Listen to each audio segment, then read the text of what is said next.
Olá pessoal, aqui é o evangelista Jefferson Vicente para mais uma pré-aula da nossa revista da editora Betel. A nossa lição de hoje é a lição de número 7, cujo título é A Ameaça aos Valores Cristãos da Família. Irmãos, antes de nós entrarmos nessa lição propriamente dita, eu gostaria de ressaltar que Satanás é chamado na Bíblia de Deus deste século, de príncipe deste mundo.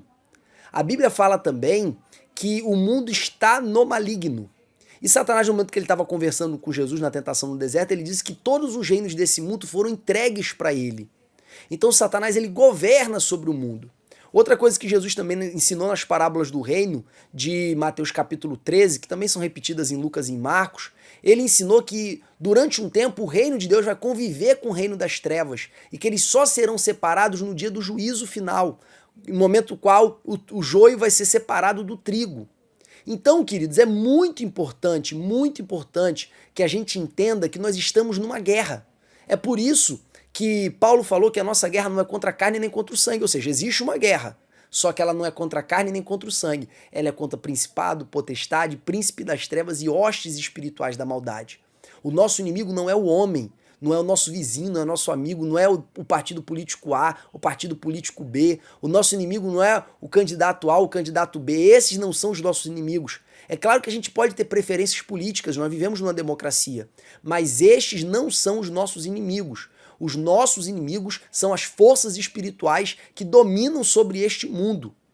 E, irmãos, se o mundo jaz no maligno, é normal o que está escrito também na palavra do Senhor lá no livro de Tiago, que diz: não ameis o mundo nem o que no mundo há, porque aquele que ama o mundo, o amor do Pai não está nele. João, na sua carta, também vai dizer algo parecido. Então, todos aqueles que amam o mundo, irmãos, eles são rejeitados por Deus, porque ao amar o mundo, ele está amando todos os valores, todos os princípios, toda a forma de pensar que é justamente contrária à santidade de Deus, é contrária à palavra de Deus, é contrária aos mandamentos do Senhor. Então, nós estamos em guerra, porém não são contra pessoas, são contra forças espirituais que tentam nos atacar e nos influenciar por intermédio da cultura. E a nossa vida, irmãos, é tão incompatível com esse mundo que a Bíblia fala: não vos conformeis com este mundo. Não adotem a forma desse mundo, mas transformai-vos. Quer dizer, nós que devemos nos transformar. E como nós nos transformamos? Pela renovação do nosso entendimento. Então, nós quando vimos para Cristo, nós vimos não apenas para mudar o nosso comportamento, não apenas para mudar as pessoas com as quais nós convivemos, não apenas para mudar a nossa religião. Nós, quando vimos para Cristo, nós vimos também para mudar a nossa mente, a nossa forma de pensar, os nossos valores, os nossos princípios, a nossa cosmovisão. Porque só assim nós vamos poder se relacionar efetivamente com Deus Santo e ser templo do seu Santo Espírito. Então, irmãos, Satanás ele usa de artifícios nessa guerra para tentar nos influenciar, para tentar nos atacar. E qual é um dos principais instrumentos que ele tem usado nesses últimos dias? As mídias sociais, os meios de comunicação em massa. Por quê? Porque funciona. Por que a Coca-Cola gasta milhões, às vezes até bilhões com propaganda pelo mundo? Por que a Apple, por que a Samsung, por que todas as grandes empresas do mundo gastam tanto dinheiro com propaganda? Porque funciona. Porque você consegue influenciar o comportamento, o gosto, você consegue influenciar a forma de pensar das pessoas através da propaganda. Satanás sabe disso há muito tempo e ele também utiliza dos meios de comunicação em massa para fazer propaganda dos seus valores. Vamos dar um exemplo da influência da propaganda dos valores contrários à palavra de Deus e como ele funciona dentro do ser humano? Quando a gente assiste televisão, a gente assiste de maneira muito passiva, a gente é uma audiência daquela televisão. Então, na medida que a gente se expõe ao conteúdo dela, aquele conteúdo vai sendo introjetado dentro de nós e vai influenciando o nosso inconsciente. Vamos dar um exemplo bem explícito? Na maioria das novelas, quando uma pessoa está infeliz no seu matrimônio, como que ela encontra felicidade? Ou se divorciando e arrumando um novo cônjuge, ou mesmo casada, arrumando um amante. Quando uma pessoa que passa a vida inteira assistindo novela entra em crise no casamento, você acha que ela vai pensar como? Da maneira como ela leu na Bíblia, ouviu um pregador pregar há 3, 4 anos atrás, porque pouco se fala sobre família nas igrejas? Ou ela vai se deixar influenciar pela forma como a mente dela foi moldada ao longo dos anos através da influência da propaganda dos meios de comunicação em massa? Então, irmãos, é imprescindível a gente entender quais são as estratégias de Satanás, levando sempre em consideração que os meios de comunicação em massa não são um problema em si. Por quê? Porque ao mesmo tempo que várias pessoas estão assistindo coisas pornográficas, programas de valores não cristãos, coisas que são completamente contrárias à palavra de Deus nesse momento no YouTube, você está assistindo uma pré-aula de escola bíblica dominical para abençoar a vida das pessoas da sua classe. Então, o meio de comunicação em massa não é um mal em si, como também os programas de televisão, que são ferramentas na mão do inimigo, acabam e começam outros programas que são pastores pregando, ensinando a palavra de Deus. Então o meio de comunicação em massa não é ruim em si, a internet não é ruim em si, o computador não é ruim em si, o celular não é ruim em si, a televisão não é ruim em si. O que acontece é que a gente, quando não sabe usar, se deixa influenciar por valores que não são os nossos. E aí é muito importante a gente ter clareza que os nossos antepassados não tiveram. Não é proibindo que a gente vai ajudar a igreja. Porque antigamente quem assistia a televisão era disciplinado. Tem igrejas até hoje que quem tem rede social, quem se expõe em rede social é disciplinado.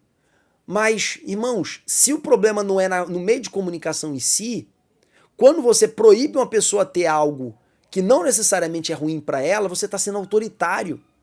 E Deus não nos chamou para o autoritarismo para controlar a vida dos outros, Deus nos chamou para a liberdade. Então, nós não podemos usar desses artifícios ultrapassados, autoritários, que até cabiam no período que as pessoas eram bastante ignorantes, mas que não vai funcionar nos dias de hoje, porque as pessoas são muito mais instruídas e muito menos suscetíveis à influência da liderança, como eram no passado. Então, a gente precisa educar o nosso povo para filtrar aquilo que é bom e aquilo que é ruim.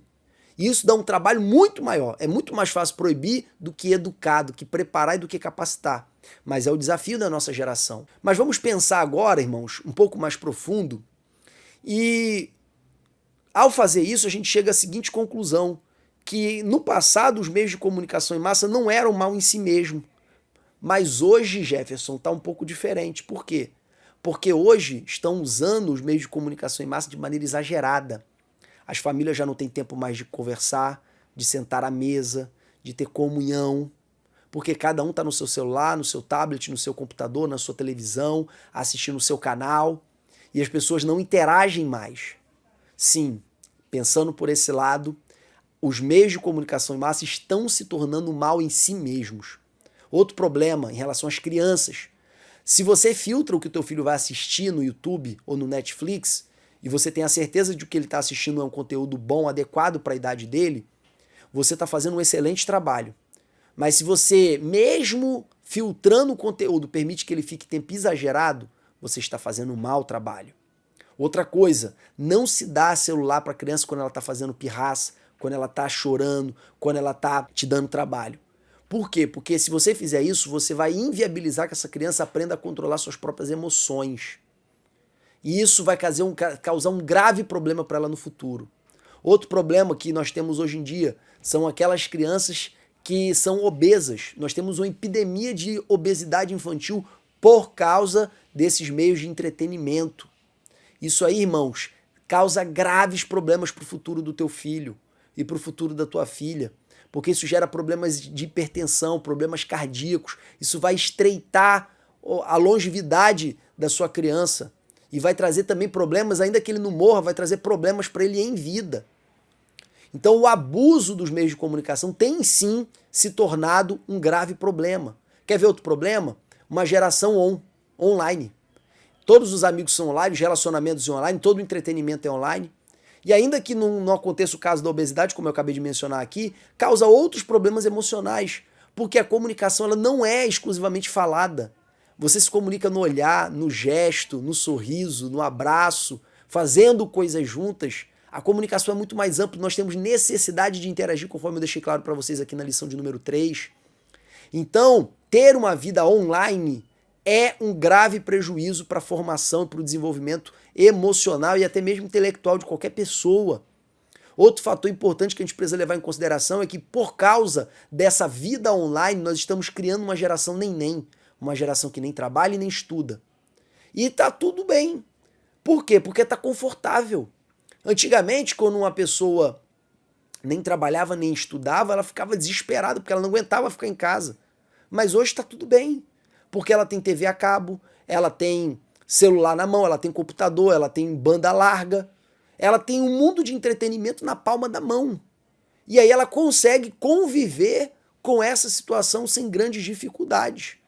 E às vezes, irmãos, a dificuldade ela joga a gente para a vida e a facilidade retém a gente da vida. Então estamos fabricando uma geração de neném por causa dos meios de comunicação em massa aí. Estou falando aqui da internet e principalmente aí, e eu estou falando aqui da televisão e principalmente aí da internet. Só que, feito esse primeiro enfrentamento dessas questões do ponto de vista do exagero, porque o exagero torna esses meios de comunicação mal em si, eu gostaria de falar também que eles facilitam o pecado. Em que sentido? Instagram e Facebook, irmãos, é uma fábrica de inveja, é uma fábrica de cobiça. Outra coisa, ela gera crises de ansiedade, potencializa a crise de ansiedade, porque a pessoa fica querendo a aprovação dos outros o tempo todo através de like, através de curtida. Isso gera uma insegurança emocional muito grande. Outro problema causado também pelas redes sociais é que, como ela facilita a comunicação, ela também facilita a comunicação que era para ser difícil. E aqui vai o alerta que eu falei na lição 2. Mulher, você tem que ter o WhatsApp do teu marido, você tem que ter a senha do celular dele. Marido, você tem que ter acesso ao celular da sua esposa. Não é para você ficar olhando escondido para encontrar coisas não, irmãos. Você tem que mexer na frente dele, você tem que ter liberdade para mexer na frente dele. Por quê? Porque isso ajuda a gerar temor. Às vezes, irmãos, a gente erra por falta de temor. Você quer um exemplo? Você está num sinal vermelho, num lugar deserto, não está passando ninguém, mas tem um carro de polícia perto. Você vai passar o sinal vermelho? Claro que não. Eu não vou passar. Agora, digamos que não tem um carro da polícia, você não vai ficar muito mais tentado a furar o sinal, já que não está passando ninguém, não é cruzamento, não é nada? É claro que você vai ficar muito mais tentado. Então o temor, ele ajuda na obediência, é por isso que o temor do Senhor é o princípio da sabedoria. Então, queridos, é muito importante a gente ter essa informação muito bem consolidada na nossa mente, de que o uso dos meios de comunicação em massa, especialmente as redes sociais aqui nesse contexto que eu estou falando agora, é um potencializador do pecado. É um potencializador do pecado, porque ele facilita tudo, inclusive o pecado. Um grave problema que nós encontramos aí, é que agora eu já não estou falando do meio em si, agora eu estou falando do conteúdo, é o problema da pornografia. Cara, é uma epidemia de pornografia que está acontecendo nas nossas igrejas. Uma epidemia. Eu vi uma pesquisa que deve ter sido do ano 2010, 2012, por aí, que está no YouTube, dizendo que pelo menos 30% dos pastores tiveram contato com algum material pornográfico nos últimos 30 dias. E quase 80% das pessoas dentro da igreja dos jovens da igreja acessam pornografia com regularidade.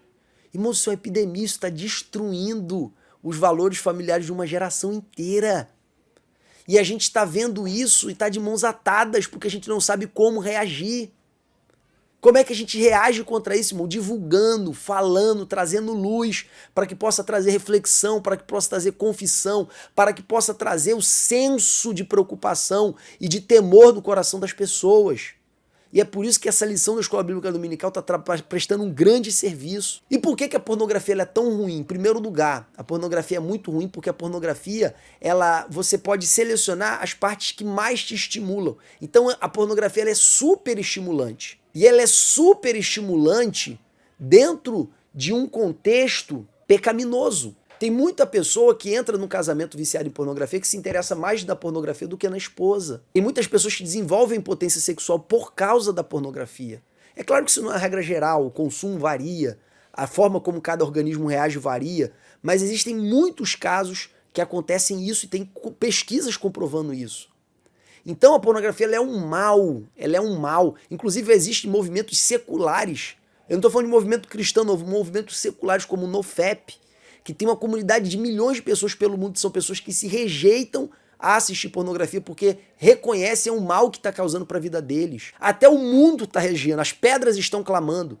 Nós, como igreja, precisamos levar esse tema a sério e colocar essas questões para a luz, para trazer abertura, para trazer diálogo, para trazer confissão. Então, irmãos, esse conteúdo sempre existiu, mas agora a divulgação dele foi potencializada por causa da facilidade do acesso. Assentada aí essas questões relacionadas à televisão e internet, vamos para os problemas da nossa legislação, que são valores mundanos querendo se transvestir de leis que combatem os princípios da família cristã.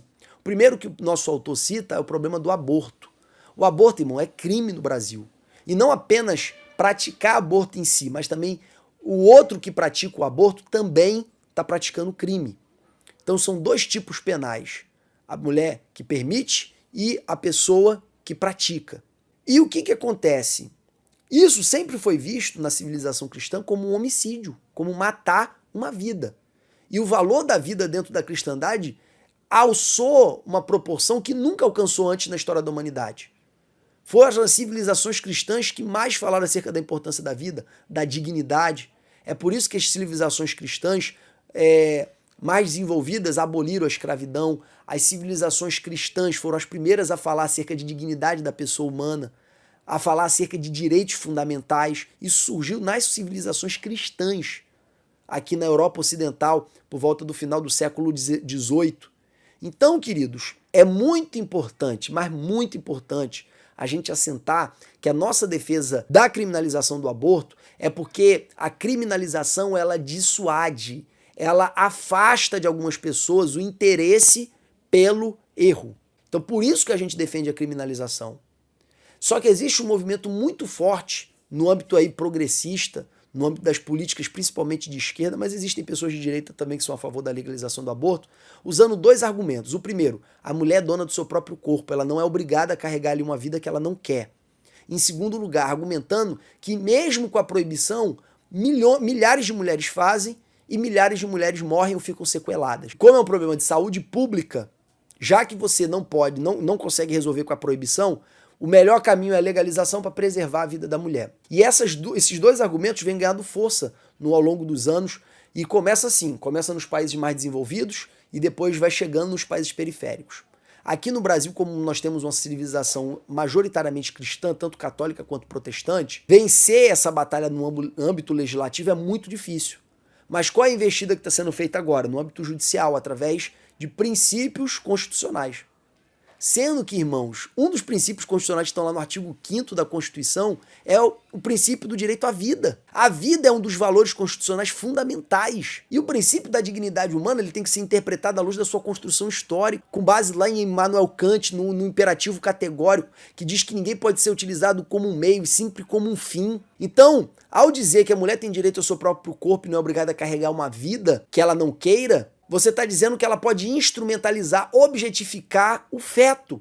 Quando, na verdade, irmãos, o feto é uma vida independente da mãe. E a mãe, uma vez que ela escolheu gerar aquele feto, mas eu não escolhi ficar grávida. Você escolheu fazer o que gera gravidez, então você escolheu ficar grávida. Pelo amor de Deus. Você tem vários métodos contraceptivos, várias maneiras de prevenir, e você não adotou as maneiras sabendo das consequências. No final das contas, você escolheu. É igual alguém que decide dirigir embriagado.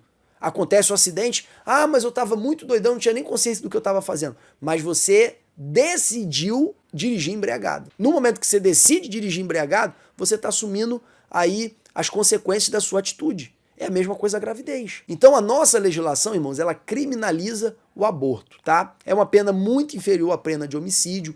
Quase mulher nenhuma é presa por causa disso, porque existem penas alternativas. Tá? Nenhuma mulher está na cadeia por causa disso, porém é crime. E aí existe um movimento de descriminalização, dizendo o seguinte, o aborto é um drama, o aborto é um problema grave, só que por uma questão de saúde pública é melhor descriminalizar para as mulheres não precisarem fazer isso clandestinamente. No entanto, a gente está usando um argumento utilitarista para resolver uma questão que é de princípio, que é o princípio da vida. Então nós cristãos somos a favor da vida e somos contra o aborto. Mas a própria legislação, irmãos, ela mantém algumas hipóteses legais de aborto. A primeira delas é o aborto humanitário, tá? E também tem o aborto terapêutico. O humanitário é quando a mulher é estuprada, o terapêutico é quando a mulher está em risco de vida. Aí, nesse caso, preserva-se a vida da mulher em detrimento da vida do feto. Existem bons argumentos para defender isso. No caso do estupro, existem muitos cristãos que também são contra. Porém, você não pode, irmãos, por causa de um princípio de vida, excluir o princípio da dignidade. Nesse caso, existe uma nítida agressão a consciência da mulher, que vai ter que gerar um filho fruto de um trauma. E aqui, irmãos, eu não estou fazendo a defesa do aborto, eu estou fazendo a defesa da descriminalização nesse caso absurdo, tá? Não é a defesa, eu não vou estimular nunca nenhuma mulher a abortar. E como igreja, nós devemos amparar qualquer pessoa que seja vítima desse mal. E dar todo o apoio e todo o suporte para ela, querendo ela levar a gravidez até o fim e gerar aquela criança, porque aquela criança é inocente, ela não tem culpa de nada. No entanto, irmãos, querer punir a mulher que faz essa escolha, eu acho que é um autoritarismo da maioria. E a maioria, irmãos, não pode oprimir a minoria. A maioria tem que prevalecer contra a minoria numa democracia sem oprimi-la. E nesse caso, eu acho que a criminalização já se torna absurda demais. Outra terceira hipótese é decorrente de uma decisão do Supremo Tribunal Federal, está na nossa revista também na parte de professores, que foi a autorização para o aborto de fetos anencéfalos. São fetos que não têm cérebro, eles nascem já, respiram poucos segundos, poucos minutos e morrem. Então, cientificamente é comprovado que não existe chance de vida real e, por causa disso, existe a autorização judicial para o aborto nessas hipóteses. E qual é o debate hoje, Jefferson? É em cima dessas 3 causas de descriminalização? Não. Não tem muitos movimentos conservadores ou cristãos querendo criminalizar essas 3 formas de aborto. No caso, o aborto terapêutico, o aborto humanitário e o aborto de fetos anencéfalos. Não existe um movimento. O que existe é uma disputa política de um grupo que não quer que o aborto seja descriminalizado e outro grupo que quer que tanto seja descriminalizado quanto seja legalizado, como nos países desenvolvidos, Estados Unidos, Canadá e os países europeus, onde a pessoa pode fazer aborto em clínica de hospital público. Então, queridos, é muito importante a gente ter em vista que essa batalha ela é real, ela é travada no âmbito político, mas especialmente ela é travada no âmbito moral. O que significa isso, Jefferson? Significa que a melhor maneira da gente influenciar a mente da nossa sociedade é por baixo dos panos, é atuando na evangelização, no discipulado e na formação de consciências transformadas. Porque uma pessoa de consciência transformada, ela nunca vai abortar. Esse é o nosso principal fonte de batalha. Ah, Gerson, mas a gente vive numa democracia, a gente tem que também ter a nossa participação no legislativo, na formulação das leis. Nós não somos subcidadãos. Concordo com todos esses argumentos. Mas esse não pode ser o nosso principal fronte de batalha, irmãos. Na verdade, irmãos, esse é o nosso último bastião, é o último fronte de batalha. Nós não, como igreja, nem fronte de batalha ele é. Como cidadãos, tá? Como cidadãos com valores específicos. E aqui eu estou falando como cidadãos porque inclui cristãos protestantes, cristãos católicos, espíritas, pessoas de outras matrizes religiosas e pessoas que são também ateias, mas acreditam no princípio da vida. Então é possível argumentar a defesa da vida nos casos aí de aborto com base em argumentos de razão pública. E aqui vai a diferença, irmão, entre Estado laico e laicista. O Estado laico prega que o Estado não pode favorecer nenhuma religião. O Estado laicista ele prega a separação total entre religião e Estado. Então, exemplo, um município não pode fazer um presépio de Natal, sendo que a cultura brasileira é majoritariamente cristã. E o presépio se tornou um símbolo do Natal. Então existem promotores entrando com ação civil pública para o prefeito tirar o presépio e devolver o dinheiro para o erário público do presépio que ele gastou. Então isso, irmãos, é uma realidade no nosso cotidiano, no nosso dia a dia, existe uma batalha em curso nesse sentido. Mas é porque existe uma grave confusão entre laicidade e laicismo. Eu tenho uma dissertação de mestrado escrito sobre isso. O título é A Construção Histórica do Princípio da Laicidade. Eu acredito que se você colocar no Google talvez apareça. Se você é da área acadêmica e gostaria de ler essa dissertação, ela é de 2014.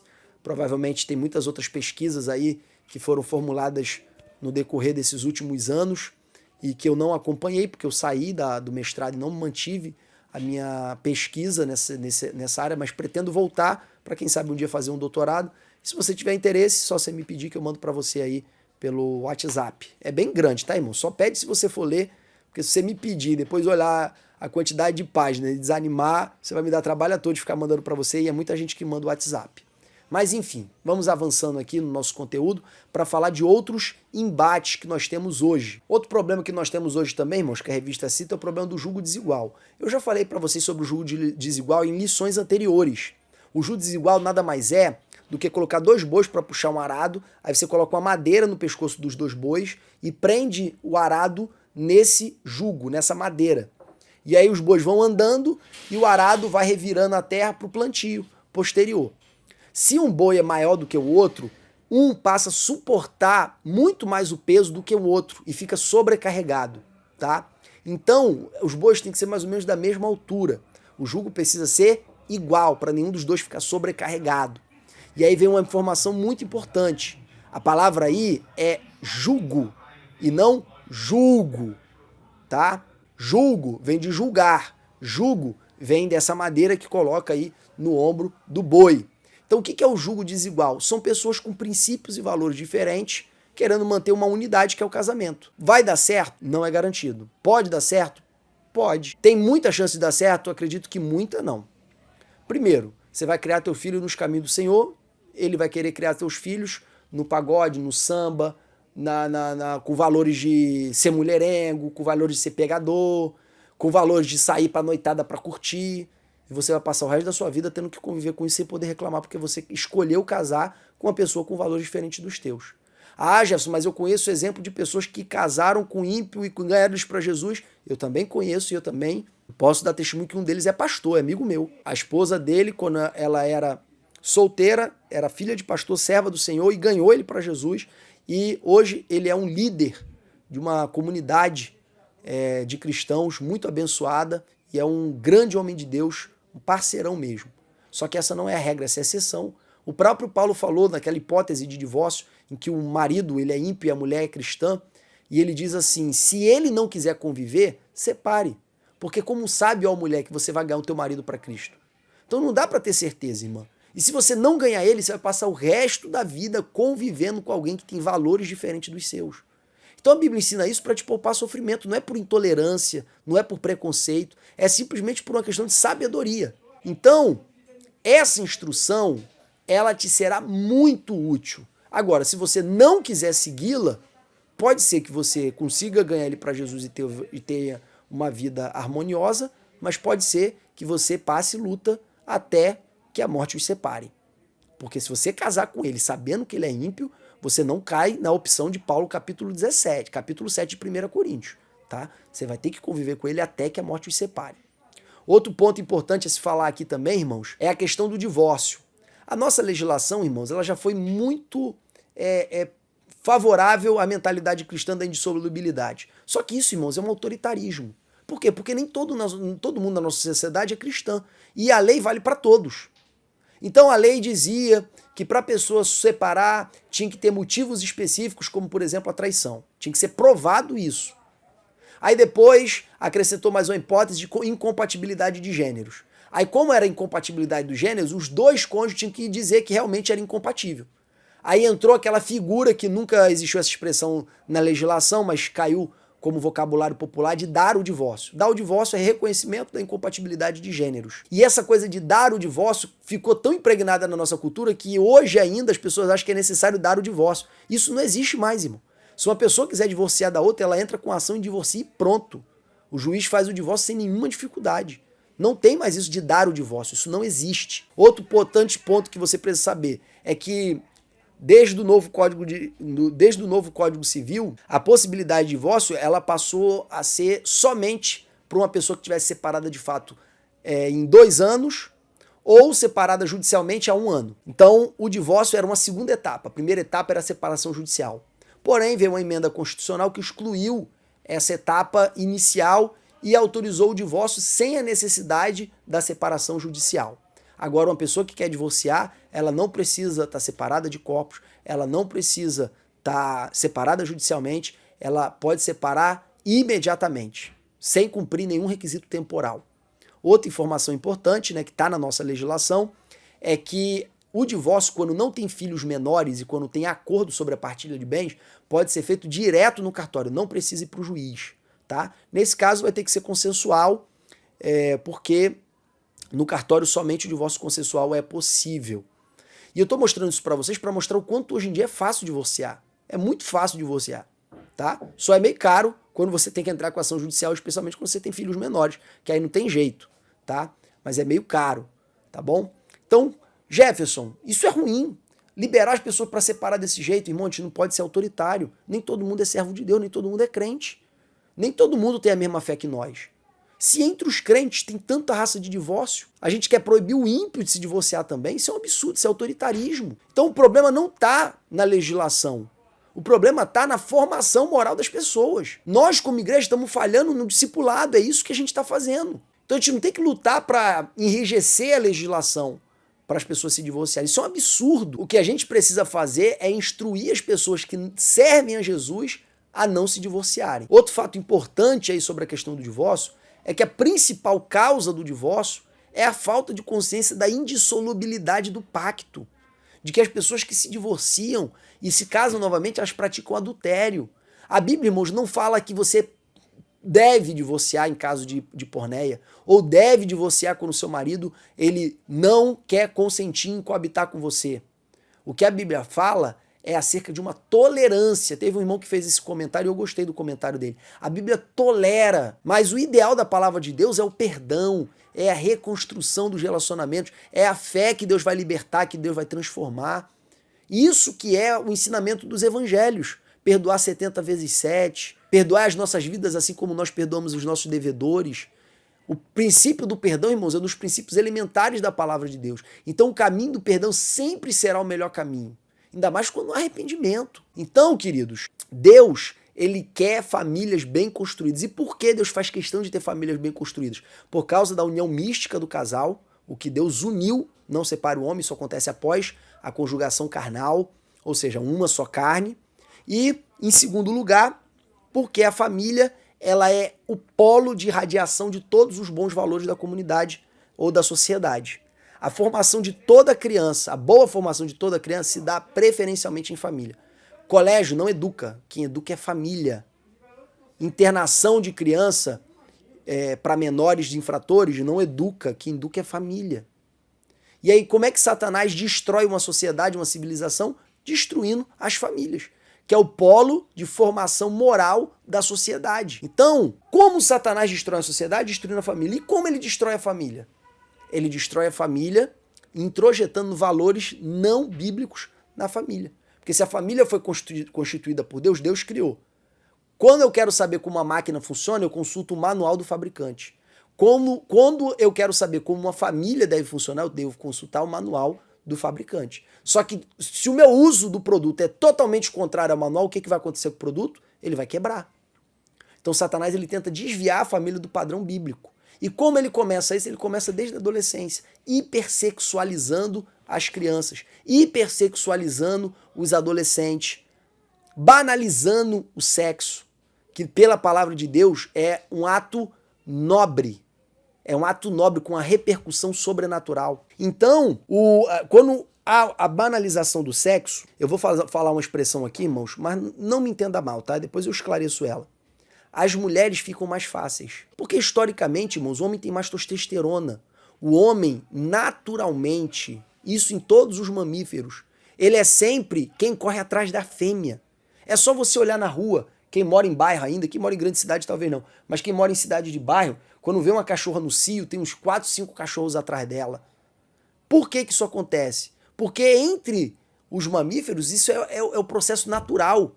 É o macho correr atrás da fêmea. No entanto, num ambiente onde o sexo é banalizado e as pessoas são hiperestimuladas, acaba que as barreiras da consciência elas são desmontadas e o sexo é visto somente como um prazer trivial, um prazer banal, como dar a mão, como comer uma comida juntos. Faz sexo também.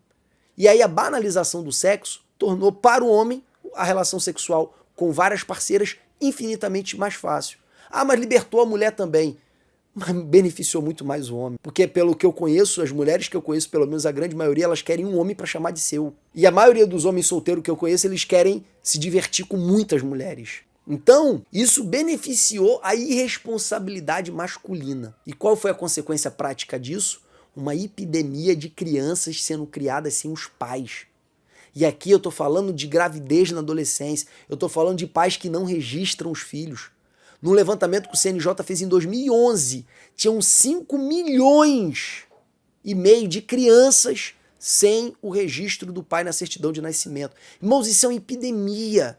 Se não tem um registro do pai, muito pouco provavelmente essa criança conhece ou convive com o pai. Isso, irmãos, é o segredo da falência da sociedade. Sabe por quê? Porque uma criança criada sem o pai, ela tem 3 vezes mais chance de ser internada num estabelecimento prisional. E ela tem 5 vezes mais chance de largar os estudos. Nos Estados Unidos, os indicadores são ainda piores. Uma criança sem os pais tem 8 vezes mais chance de ser presa. Então, isso são dados estatísticos. Então, o que tem destruído as famílias, eu disse na lição anterior que o que tem destruído os casamentos é a questão financeira. E o que tem destruído as famílias de um modo geral, criando uma geração inteira sem autoridade paterna dentro de casa, que ajuda a mãe na despesa familiar, ajuda a mãe no olhar dos filhos, ajuda a mãe na autoridade sobre as crianças. Porque ainda que o pai seja muito, mas muito ruim, em alguma coisa ele ajuda ela. É 1000 vezes pior ela carregar o filho sozinha do que ter um pai pouco ativo. Mas vamos falar de uma família saudável, onde o pai é ativo e a mãe auxilia o pai no exercício da autoridade dele sobre as crianças. A chance dessa criança dar certo é infinitamente maior e tem estatística comprovando isso. Ah, Jefferson, mas você está tendo um olhar preconceituoso, porque minha mãe me criou sozinha e hoje eu estou aqui, sou bem sucedido. Irmão, você é uma exceção. Irmão, você é uma exceção. A grande maioria dos casos aponta para o sentido contrário. Quando a gente fala de ciências sociais, irmãos, a gente não fala de regras absolutas, a gente fala de estatísticas. Então Satanás está destruindo as famílias por intermédio da hipersexualização das crianças, dos adolescentes e dos jovens. Outro problema também da banalização da instituição familiar é o número gigantesco de divórcios. E aí as mulheres que acham que divórcio é uma solução, arrumam um segundo marido, que também já tem 2 filhos, ela tem 2. E aí os relacionamentos entre o marido dela e os filhos dela é ruim. E aí ela tem que ficar toda hora tendo que escolher entre o marido e os filhos. Os filhos, em contrapartida, conhecem o pai, mas o pai vive com outra família, e naquela outra família também tem criança. E aí no dia das crianças, as crianças da outra família ganham um presente, essas crianças daqui não. Isso transforma o coração delas num poço de tristeza, porque elas começam a se sentir rejeitadas, irmãos. Só quem conhece a realidade das famílias recompostas, eu estou falando da maioria dos casos. Tem casos, irmãos, que dá super certo. A gente pode falar até de multiparentalidade, porque o padrasto ele trata a enteada como se fosse filha. E aí a menina passa a ter, ou o menino passa a ter 2 pais. O pai biológico, que dá assistência às vezes material e moral, e o pai de convivência. Então a gente pode falar até em multiparentalidade. Mas na maioria dos casos, irmãos, não é assim. Sempre trazem conflitos horríveis, principalmente para a criança e para o adolescente. Então, irmãos, separar não é solução. Eu ouvi de uma pessoa que saiu do primeiro casamento e se envolveu em vários outros relacionamentos. Dentre eles, outros casamentos. E no final, depois do último divórcio, essa pessoa disse que não existe pessoa perfeita. Se ele tivesse descobrido isso antes, se ele soubesse disso antes, ele nunca teria se divorciado da primeira. Porque a pessoa perfeita não existe. Você não vai encontrá-la. Você vai encontrar uma pessoa que você canse de buscar outras. Você vai parar nela e vai falar, não, cara, eu não vou tentar mais, vai ser essa aqui mesmo, tá? Mas a perfeita, você não vai encontrar. Então, queridos, eu quero deixar um alerta para vocês. O caminho para a revolução da nossa sociedade passa pela reconstrução do padrão moral dela através da formação de discípulos que se tornem pais responsáveis. Outro problema gravíssimo, e esse acontece dentro das igrejas, inclusive com obreiros, homens sem caráter, covardes, negaram a fé e são pior do que os ímpios.